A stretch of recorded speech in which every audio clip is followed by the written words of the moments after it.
हर तरफ बर्बादी और तबाही का मंजर, जमीन से लेकर समंदर तक तूफानी बवंडर। कुदरत के आगे दुनिया का कोई भी मुल्क हो, लाचार और बेबस नजर आता है। इसका सबसे बड़ा सबूत है ये तस्वीरें। अमेरिका का कैलिफोर्निया बीते एक महीने से कुदरत की मार झेल रहा है। कहीं बर्फीला तूफान तो कहीं बाढ़ बारिश का कहर देखने को मिल रहा है। देखिए कैसे चारों तरफ जनजीवन अस्त व्यस्त हो चुका है। एक बड़ा इलाका पानी से जलमग्न है और लोगों के घर पानी में डूबे हुए हैं। हालात इतने भयावह हैं कि अमेरिका के राष्ट्रपति जो बाइडेन ने कैलिफोर्निया में इमरजेंसी की घोषणा को मंजूरी दे दी है। मर्सिडी, सैक्रामेंटो और सांता क्रूज काउंटी में हालात ज्यादा भयावह हैं। लोगों को राहत पहुंचाने का काम तेजी से जारी है। साउथ ईस्ट अमेरिका में हजारों घरों में बिजली सेवा ठप पड़ी है। नेशनल वेदर सर्विस की रिपोर्ट के मुताबिक आने वाले दिनों में कई और तूफान कैलिफोर्निया और प्रशांत नॉर्थ वेस्ट में भारी तबाही मचा सकते हैं। 26 दिसंबर से कैलिफोर्निया में एक के बाद एक 8 तूफान आ चुके हैं और इन तूफानों के लिए अगर कोई सबसे बड़ा जिम्मेदार है तो वो है एटमॉस्फेरिक रिवर।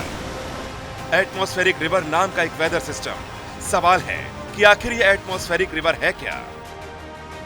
दरअसल वायुमंडल में जब एक ही जगह भाप इकट्ठा हो जाती है, यही कैलिफोर्निया के आसमान में भाप की नदी बन गई है जो भाप की शक्ल में है।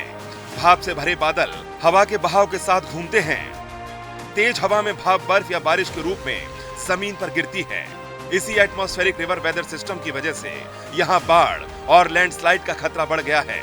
बादलों की शक्ल और भाप की नदी से कैलिफोर्निया के अलावा दूसरे राज्यों में भी तबाही का खतरा मंडरा रहा है। पिछले कुछ सालों में जिस तरह से भारत समेत दुनिया के दूसरे देशों में मौसम का तेजी से बदलाव देखने को मिला है, कहीं भीषण गर्मी तो कहीं मूसलाधार बारिश, कहीं कड़ाके की ठंड तो कहीं बर्फीले तूफान और साइक्लोन ने कहर मचा रखा है। मौसम वैज्ञानिक सालों से भविष्यवाणी कर रहे हैं कि आने वाले कुछ सालों में जलवायु परिवर्तन का असर दुनिया के कई मुल्कों को भारी नुकसान पहुंचा सकता है। मौजूदा समय में जलवायु परिवर्तन, ग्लोबल वार्मिंग और मौसम पैटर्न दोनों को प्रभावित कर रहा है। वहीं मौसम में बड़े बदलाव की वजह ला नीना बताया जा रहा है, जिससे प्रशांत महासागर की सतह का तापमान काफी ठंडा हो जाता है। मौसम से जुड़ी खबरों में अल नीनो और ला नीना का नाम अक्सर सुनने को मिलता है, जिसका इंसानों और पर्यावरण पर भी सीधा असर है।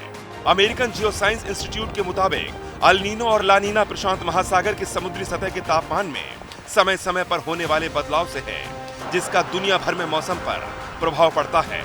अल नीना की वजह से तापमान गर्म होता है और ला नीना के कारण ठंडा। हालांकि अल नीना का दुनिया भर के मौसम पर प्रभाव दिखता है।